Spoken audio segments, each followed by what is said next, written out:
Hi, this is Murtovich. I'm from Hyderabad, India. I'm part of the Elsewhere in India project with Avinash. I'm the music director for the project. Hi, I'm Avinash. I'm a visual jockey and designer. Elsewhere in India is essentially an audiovisual electronica performance. It came from the pandemic, sitting together and thinking about the future of the earth and future of India. And it's basically a story that's set in the year 2079. And it follows the central protagonist, who's a cyborg by the name Meenakshi. And it also features digital avatars of both Murthy and me. We're the sidekicks for this cyborg. And the three of us in this story in the future are essentially trying to piece together fragments of Indian heritage that are left behind and trying to relive and recreate some of the magic of that heritage in the future. I think the audiences can see our humble effort is to bring together various cultural practices and art forms of Indian origin and also Southeastern origin, basically South Asian origin, so that we can piece them together and present it to the future generations and the current generations, because if not dying, they're surely diminishing, and it's a good way to contemporize and introduce older practices and introduce the richness of it and in a very playful manner with music and visuals and other things.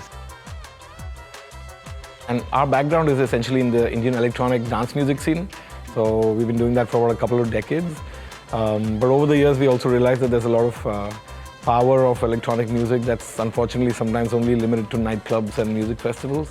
So a big part of this project is to see how we can connect that world which we are coming from and this world, for example, of a museum, of education, of heritage. And so a big part of this is how do you take electronic music to new audiences and also, I guess, create a certain sense of responsibility in some sense towards the world, towards society through that work, which often electronic music is kind of looked at as the other way. So it kind of like changed that perception, I guess.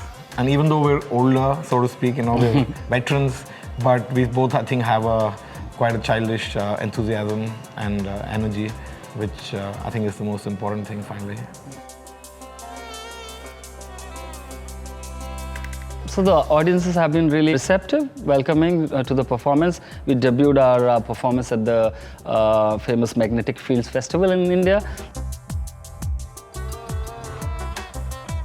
This is our first gig ever inside a museum, inside such an amazing gallery. And one of the ideas that we have right now after coming here and speaking to the museum staff as well is to see if we can work with the Pacific Cultures Gallery and try to include some of this material into the show as it develops.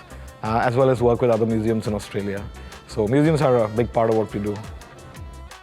The Fringe Festival in general has been on our radar, and it's always attracted me from far away because of what I've heard about it, which is that there's a lot of acceptance for alternative cultures. There's a lot of warm welcome for whoever you are, whatever you do, from wherever you are. But we're hoping we can come back next year with a bigger and better show.